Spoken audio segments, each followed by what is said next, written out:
Hello बच्चों, let's read the question. Question में given है the decrease in T lymphocytes count in human blood will result in. So पहले हम एक बार की कॉन्सेप्ट देख लेते हैं कि इस क्वेश्चन का की कॉन्सेप्ट क्या है, then we will look for the options, right. So की कॉन्सेप्ट है हमारे इस क्वेश्चन का टी लिम्फोसाइट्स। अब ये जो टी लिम्फोसाइट्स जो टर्म है ये हमें क्वेश्चन में भी दिख रहा है, और क्वेश्चन क्या कह रहा है कि अगर बॉडी में टी लिम्फोसाइट्स की कमी हो तो क्या होगा। सो टी लिम्फोसाइट्स ना ये एक टाइप है WBCs की, यानी कि व्हाइट ब्लड सेल्स की। अब जब हम लोग टी लिम्फोसाइट्स के बारे में पढ़ते हैं, हमें पता है व्हाइट ब्लड सेल्स क्या करता है। व्हाइट ब्लड सेल्स का सबसे इंपॉर्टेंट काम आता है इम्यूनिटी में, राइट। बॉडी को कैसे किसी भी फॉरेन मटेरियल से या फॉरेन ऐसे ऑर्गेनिज्म से बचाना है जिससे बॉडी बीमार ना पड़े, तो वो कौन रिस्पॉन्सिबल है, WBC। अब टी लिम्फोसाइट्स जो है ये ना दो टाइप की होती है। अब इनकी टाइप्स के बारे में देखते हैं। तो एक तो होती है T helper cells, T helper cells, और दूसरी होती है T cytotoxic cells, cytotoxic cells. अब दोनों में डिफरेंस क्या है वो देखो। टी हेल्पर सेल्स जो होती है ना वो एक्टिवेट करती है इम्यून रिस्पॉन्स को। ओके, सो इसका काम है assisting in activation of immunity.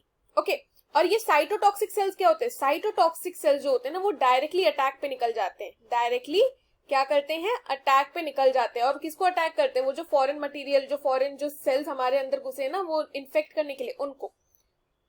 सो ये हमारा की कॉन्सेप्ट, और हमें इससे पता लग रहा है कि जो टी हेल्पर सेल्स है और साइटोटॉक्सिक सेल्स है वो बॉडी की इम्यूनिटी के लिए बहुत इंपॉर्टेंट है। अब अगर हम ऑप्शन देखें तो ऑप्शन में बात की गई है decrease in antigen, decrease in antibodies, increase in antibodies and increase in antigens. But अब सवाल ये है कि एंटीजन और एंटीबॉडीज क्या है। सो एंटीजन एक बार देख लेते हैं और फिर हम एंटीबॉडीज भी देख लेते हैं टू अवॉइड कंफ्यूजन। अब देखिए एंटीजन जो होता है ना, एंटीजन वो सब जो प्रोवोक करते हैं एक इम्यून रिस्पॉन्स को, प्रोवोक्स एन इम्यून रिस्पॉन्स। आप ये कह सकते हैं कि ये जो एंटीजन होता है ना ये कहाँ प्रेजेंट है, ये प्रेजेंट है जो फॉरेन सेल्स है जो हमें अटैक करने आए हैं, जैसे वायरस हो गया, बैक्टीरिया हो गए, उनके सरफेस पे पाए जाते हैं, सरफेस ऑफ बैक्टीरिया।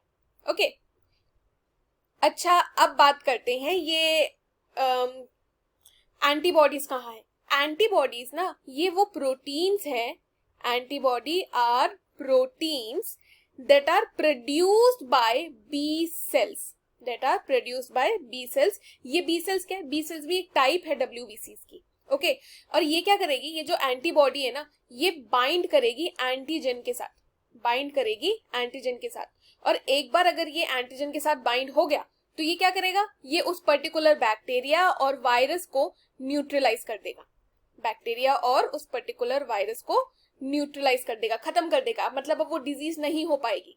ओके, सो अब हमें इतना समझ में आ गया कि एंटीजन आ रहा है बैक्टीरिया और वायरसेस के सरफेस के ऊपर जो हमारी बॉडी के अंदर इन्फेक्ट करने के लिए घुसेगा, और एंटीबॉडी जो है वो हमारी बॉडी प्रोड्यूस करती है in response to that antigen.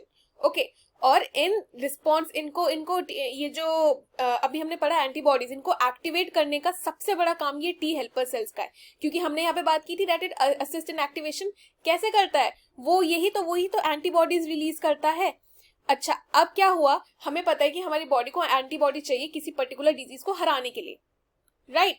अब क्वेश्चन क्या कह रहा है, decrease in T lymphocyte count, यानी कि जो टी लिम्फोसाइट्स है जो कि एक स्पेसिफिक टाइप ऑफ WBC है जो कि हमारे लिए फाइट करता है, इम्यूनिटी बढ़ाता है, अगर वो डिक्रीज हो गया, मान लेते हैं कि अगर वो डिक्रीज हो गया तो ऐसे में एंटीबॉडीज भी तो रिड्यूस हो जाएगी, एंटीबॉडी भी रिड्यूस हो जाएगी, है ना। और फिर हमारी बॉडी अगेंस्ट उस पर्टिकुलर बैक्टीरिया वायरस नहीं लड़ पाएंगे और हमारी बॉडी इन्फेक्ट हो जाएगी। So decrease of T lymphocytes will also decrease in the production of antibody. So हमारे यहाँ पे the correct answer is option B, decrease in antibodies.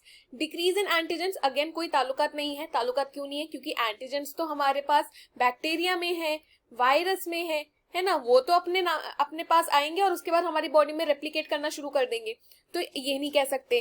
Then increase in antibodies कैसे होगा? अगर टी हेल्पर सेल्स ही हमारी body में कम है तो उन्हें एक्टिवेट कौन करेगा, है ना, वो बी सेल्स को एक्टिवेट कौन करेगा, एंटीबॉडी बनेगी ही नहीं। और इंक्रीज इन एंटीजेंस भी गलत हो जाएगा।